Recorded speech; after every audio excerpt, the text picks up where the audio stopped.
Haleluya, haleluya, haleluya. Salam saudaraku, ratapan 3 ayat 22 sampai 23. Sebab kebaikan Bapa Yahweh tidak pernah berhenti, rahmat Bapa Yahweh tidak pernah berkesudahan, selalu baru setiap pagi. Begitu besar kasih setia Bapa Yahweh di dalam kehidupan kita dimanapun kita berada, saudaraku. Renungan pagi KPI Mayim Kaim pada hari Kamis tanggal 28 April 2022 atau pada tanggal 27 Nisan 5782.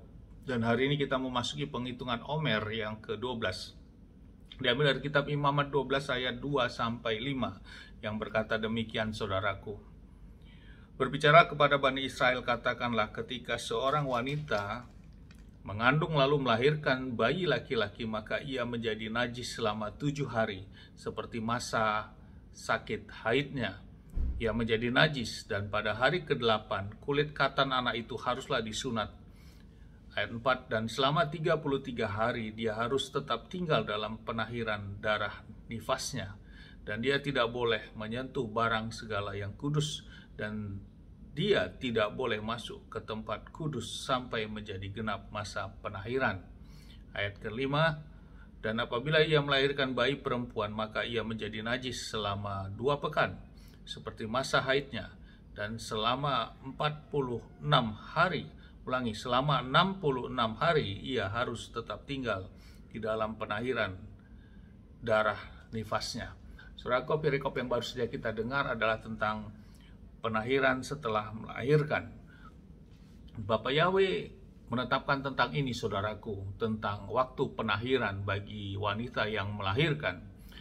Dan kita bisa lihat ada 2, yaitu pada saat wanita ini melahirkan anak laki-laki, maka selama seminggu wanita ini sama seperti masa haid dalam keadaan 7 hari masa haid ia menjadi najis, saudaraku. Artinya sama seperti masa haid, datang haid sampai 7 hari itu juga merupakan kenajisan, dan saat melahirkan juga sama 7 hari juga kenajisan. Kemudian hari ke-8 anak laki-laki itu dibawa dan disunat, saudaraku.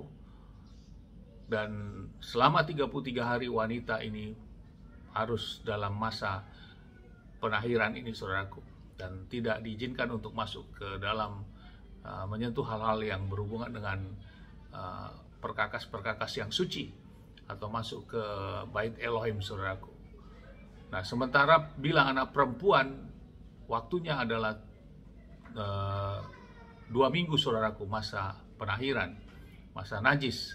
Kemudian selama 66 hari baru masa penahirannya.